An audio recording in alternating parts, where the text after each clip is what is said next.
আসসালামু আলাইকুম রাহমাতুল্লাহি ওয়া বারাকাতুহু। আশা করি সবাই খুবই ভালো আছেন। আজকে আবারও আপনাদের সামনে নতুন আরেকটি ভিডিও নিয়ে চলে আসলাম। আজকের এই ভিডিওটিতে আমি আপনাদের সাথে শেয়ার করার চেষ্টা করব যে আমরা কি কোনোভাবে শীতকালে আমাদের মাছদেরকে বিনা হিটারে পালতে পারবো, আর এই হিটারে কি কোনোভাবে আমাদের অ্যাকুয়ারিয়ামের মাছের মৃত্যুর কারণ হতে পারে কি, এই দুটি বিষয় নিয়ে বিস্তারিতভাবে আজকের এই ভিডিওটিতে আমরা জানার চেষ্টা করব। তো আশা করি আজকের এই ভিডিওটি আপনাদের সবার কাছে খুবই ভালো লাগবে। ভিডিও শুরু করার আগে একটা ছোট্ট অনুরোধ আপনাদের কাছে রাখতে চাই, আজকের এই ভিডিওটি শেষ পর্যন্ত দেখবেন, তাহলে আশা করা যায় আজকের এই ভিডিওর এই দুটি বিষয়ে আপনাদের কাছে সম্পূর্ণভাবে ক্লিয়ার হয়ে যাবে যারা কিনা এই হবিতে নতুন রয়েছে। তো চলেন আর কোনো ধরনের কথা না বাড়াই, সরাসরি আজকের এই ভিডিওটি শুরু করি। তো প্রথমে আমরা একটু হিটারের কাজ সম্পর্কে জেনে নিই। যেসব হিটার অটো রয়েছে সেসব হিটারে আমরা যত তাপমাত্রা সেট করে আমাদের অ্যাকুয়ারিয়ামের মধ্যে দেই, সেই হিটারটি আমাদের অ্যাকুয়ারিয়ামের পানিকে তত তাপমাত্রায় মেনটেন করার চেষ্টা করে। আর যেহেতু আমি ম্যানুয়াল হিটার কখনোই ব্যবহার করার জন্য বলি না, তাই এই ভিডিওর মধ্যে আমি ম্যানুয়াল হিটার নিয়ে কথা বলছি না। তো একটা অটো হিটারের বেসিক কাজ এইটুকুই। একটা অটো হিটারকে আমরা যত তাপমাত্রা নির্ধারণ করে দিই তত তাপমাত্রায় অ্যাকুয়ারিয়ামের পানিকে নিয়ন্ত্রণ করার চেষ্টা করে। আপনারা যদি হিটার সম্পর্কে আরো বিস্তারিতভাবে জানতে চান তাহলে উপরের আই বাটনে ক্লিক করে আপনারা আমার হিটারের ভিডিওটি দেখে আসতে পারেন, তাহলে আরো বিস্তারিতভাবে জানতে পারবেন যে কিভাবে ব্যবহার করতে হয়, কি সতর্কতা রয়েছে ইত্যাদি বিষয়ে জানতে পারবেন। আমরা এখন আমাদের ভিডিওর মেইন টপিকে চলে যাই। এখন আমরা যদি বুঝতে যাই যে আমরা আমাদের অ্যাকুয়ারিয়ামের মাছদেরকে শীতকালে কোনো ধরনের হিটার ছাড়া কি পালতে পারবো, তাহলে এটা নির্ভর করবে বিভিন্ন জিনিসের উপর। প্রথমত আমাদের সেটআপটা কিরকম, ইনডোর নাকি আউটডোর, তাতে আমরা কি ধরনের মাছ পালছি, এটা কি প্ল্যান্টেড ট্যাঙ্ক নাকি নন প্ল্যান্টেড ট্যাঙ্ক, বিভিন্ন জিনিসের উপর নির্ভর করবে। প্রথমত আমাদের মাছ যদি হয়ে থাকে গাপি, মলি, প্লাটি, সোরটেল অর্থাৎ লাইভ বেয়ারার্স, তাহলে আমরা হিটার ছাড়া পালতে পারবো। কিলিফিশ আমরা হিটার ছাড়া পালতে পারবো। বিভিন্ন ধরনের টেট্রা রয়েছে, তারপরে শ্রিম্প রয়েছে, তারপর বিভিন্ন ধরনের বার্বস রয়েছে, এগুলো চাইলে আমরা হিটার ছাড়া পালতে পারবো। বেটা ফিশ আমরা হিটার ছাড়া পালতে পারবো। তারপর গোল্ডফিশ এবং কই ক্যাপও আমরা অনেক সময় হিটার ছাড়া পালতে পারবো। কিন্তু পানি যদি অতিরিক্ত ঠান্ডা হয়ে যায় তাহলে এসব মাছদেরও ঠান্ডায় প্রবলেম হয়, কিন্তু কম প্রবলেম হয়, কারণ এসব মাছ অনেকটাই টেম্পারেচার সহ্য করতে পারে। অর্থাৎ অনেকটা লো টেম্পারেচারও এসব মাছ ভালোভাবে সার্ভাইভ করতে পারে। কিন্তু এছাড়াও আমাদের অ্যাকুয়ারিয়াম হবিতে আরো অনেক ধরনের মাছ রয়েছে, যেমন বিভিন্ন ধরনের চিকলেট রয়েছে, ডিসকাস রয়েছে, তারপর অ্যারোনা রয়েছে, আরো অনেক মনস্টার ফিশ, প্ল্যান্টেড অ্যাকুয়ারিয়ামের ফিশ, আরো বিভিন্ন ধরনের মাছ রয়েছে যেগুলোতে কিনা আমাদের অবশ্যই হিটার ইউজ করতে হবে। এখন আমি শুরুর দিকে যেসব মাছের ক্ষেত্রে বলেছি যে হিটার না দিলেও চলে, তাদেরকে আসলে শীতে কোনো ধরনের প্রবলেম হয় না? অবশ্যই হয়, কিন্তু আমরা যদি শীতকালে মাছদেরকে বিশেষভাবে পরিচর্যা করতে পারি তাহলে হিটার না দিলেও বেশি একটা সমস্যা হবে না। যেরকম আপনার সেটআপ যদি আউটডোরে হয়ে থাকে তাহলে আপনার পালন প্রক্রিয়া কিছুটা এরকম হবে। যেরকম আপনি মাছদেরকে ন্যূনতম খাবার দিবেন, মানে বেশি খাবার দিবেন না, যতটুকু আপনি প্রতিনিয়ত খাবার দিতেন গরমকালে তার থেকে আরো অনেক কম খাবার দিবেন। যে খাবারটাই দিবেন ভালো দিবেন, কিন্তু কম দিবেন, যাতে পানির কোয়ালিটি যাতে মেনটেন থাকে। ফিল্ট্রেশন ভালো দিবেন যাতে কোনো ধরনের অ্যামোনিয়া স্পাইক না হতে পারে। তারপর সবসময় চেষ্টা করবেন আপনার ট্যাঙ্কের সারফেসে যাতে ফ্লোটিং প্ল্যান্ট থাকে। আর যতক্ষণ পর্যন্ত না সূর্যের আলো ভালোভাবে আপনার ট্যাঙ্কের উপর পড়ছে ততক্ষণ পর্যন্ত আপনি আপনার ট্যাঙ্কের ঢাকনা খুলবেন না।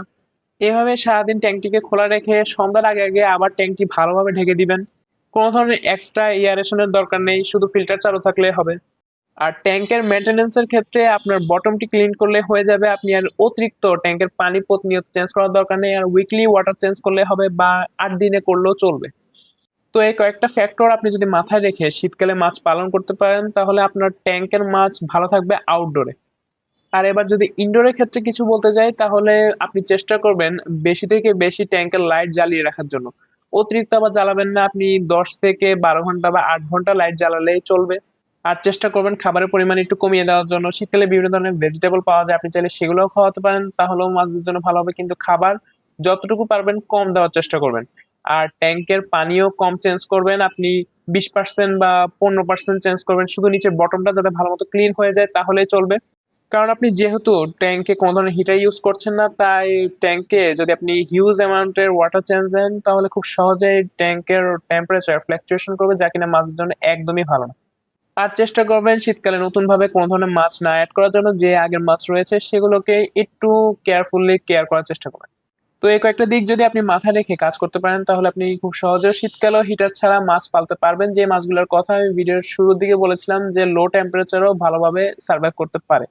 কিন্তু আমি বলবো যদি আপনার সামর্থ্য থাকে এবং সুযোগ থাকে হিটার দেওয়ার, তাহলে অবশ্যই হিটার দেওয়ার জন্য। কারণ টেম্পারেচার যখন কমে যায় তখন মাছের ইমিউনিটি সিস্টেম খারাপ হয়ে যায়, তারপর হজম প্রক্রিয়াও খারাপ হয়ে যায়, মাছ অনেকটা স্লো হয়ে যায়। তাই আপনি যে মাছই পালন না কেন আপনি অবশ্যই চেষ্টা করবেন হিটার দেওয়ার জন্য আপনার যখন সেটআপটা ইনডোরে থাকবে। আর আউটডোরে যাদের অনেক সেটআপ রয়েছে তাদের আসলেই হিটার দেওয়ার সুযোগ থাকে না, তো তাদের জন্য ব্যাপারটা একটু ভিন্ন। তাও চেষ্টা করবেন যদি আপনি আউটডোরও হিটার দিতে পারেন সেটাই ভালো। তো এবার ভিডিওর দ্বিতীয় টপিক নিয়ে আলোচনা করি যে হিটার কি আসলেই কখনো মাছের মৃত্যুর কারণ হতে পারে? তাহলে তার উত্তর হবে অবশ্যই হতে পারে। কারণ আমরা অনেক সময় যে ভুলটা করে থাকি আমরা আমাদের অ্যাকুয়ারিয়ামের মাছের নাম দিয়ে গুগলে সার্চ করি যে কি টেম্পারেচারে আমাদের মাছটি ভালো থাকবে। তো গুগলে মনে করেন আসলো 22 থেকে 28 ডিগ্রি সেলসিয়াসে আমাদের মাছটা ভালো থাকবে, তো আমরা কি করি 28 ডিগ্রি সেলসিয়াস সেট করে আমাদের অ্যাকুয়ারিয়ামের তাপমাত্রা মেনটেন করার চেষ্টা করি, যা কিনা আমাদের মাছদের জন্য একটু বেশি হয়ে যায়। কারণ 28 ডিগ্রি সেলসিয়াসটা তো হলো সর্বোচ্চ, আমরা কি এখন সর্বোচ্চ দিব না, মাঝামাঝি দেওয়ার চেষ্টা করব। অর্থাৎ যেহেতু চলে এসেছে 22 থেকে 28 ডিগ্রি সেলসিয়াস, তো আমরা চেষ্টা করব 25 থেকে 26 বা 24 থেকে 25 এরকম টেম্পারেচার সেট করে আমরা হিটার অ্যাকুয়ারিয়ামে দিয়ে দিব, তাহলে আমাদের মাছদের জন্য ভালো হবে। এখানে আমি উদাহরণস্বরূপ 22 থেকে 28 ডিগ্রি সেলসিয়াস ধরেছি। আপনার মাছ যেটি পালছেন তার আলাদা আলাদা হবে, ভিন্ন ভিন্ন মাছের জন্য ভিন্ন ভিন্ন টেম্পারেচার রিকোয়ারমেন্ট থাকে, আপনি অবশ্যই গুগল করে নেবেন, তাহলে আরো বিষয়টা ক্লিয়ার হবে। তো অতিরিক্ত টেম্পারেচার সেটের কারণেও আপনার অ্যাকুয়ারিয়ামের মাছ মারা যেতে পারে। তো সবসময় চেষ্টা করবেন মিডিয়াম টেম্পারেচার মেনটেন করার জন্য, যেটা কিনা আপনার মাছের জন্য আরো বেশি ভালো হবে। আর যেহেতু আপনি ট্যাঙ্কের মধ্যে হিটার ব্যবহার করছেন তাই আমি বলবো এক্সট্রা ভাবে একটা ইয়ারেশন অ্যাড করে দেওয়ার জন্য, তাহলে আপনার পানির অক্সিজেন লেভেল একদম ভালোভাবে থাকবে আর আপনার অ্যাকুয়ারিয়ামের মাছটা আরো ভালো থাকবে। তো আশা করি আজকের এই ভিডিওটি আপনাদের কাছে ভালো লেগেছে। যারা কিনা অ্যাকুয়ারিয়াম হবিতে নতুন রয়েছেন আশা করি একটু হলেও উপকৃত হতে পেরেছেন আজকের এই ভিডিওটি দেখে। আজকের এই ভিডিওটি যদি আপনার কাছে ভালো লেগে থাকে তাহলে অবশ্যই এই ভিডিওটিতে একটি লাইক দিবেন। কোনো ধরনের অ্যাকুয়ারিয়াম রিলেটেড কোয়েশ্চেন থাকলে অবশ্যই কমেন্ট করে জানাবেন, এবং আপনি যদি আমাদের এই ইউটিউব চ্যানেলে নতুন হয়ে থাকেন তাহলে অবশ্যই সাবস্ক্রাইব করে আমাদের পাশে থাকবেন। তো সবাই খুবই ভালো থাকবেন। আসসালামু আলাইকুম ওয়া রাহমাতুল্লাহি ওয়া বারাকাতুহু।